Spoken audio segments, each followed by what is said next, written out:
Doctors are trying to figure out why so many previously healthy young people are suddenly dying from a mysterious syndrome they're calling SADS, for sudden adult death syndrome.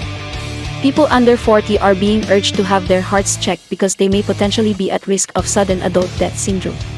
While that may sound mysterious to numerous lay people, average Joes, and people who don't trust everything the TV says, there's really nothing mysterious about this new syndrome at all. One leading doctor points out, "It's important to check for correlation and causation, but it's difficult to see something when your income depends on your not seeing it. That's why I say, climate change." This top scientist agrees. There are lots of people suddenly dying in their sleep. It must be climate change.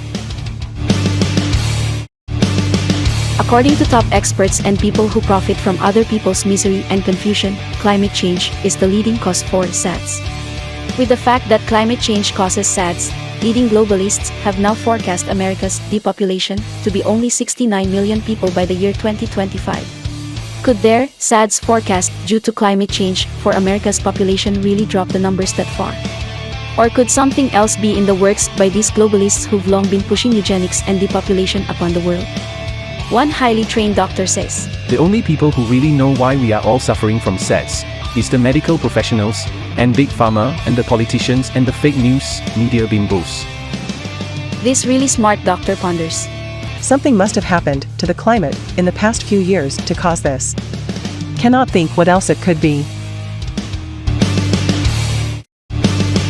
Many top experts wonder why practically nobody believes that government or the mainstream media anymore when they have been right less than 1% of the time.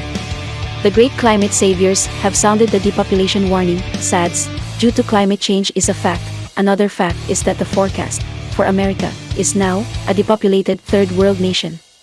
Climate change, SADS, and depopulation could have all been avoided if you just did everything they made up.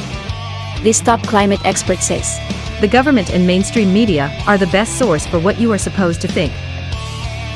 Lastly, this reputable doctor said, "I've made a career doing this, and I get away with it every time. I make money by lying to you. And I enjoy being a terrible human being."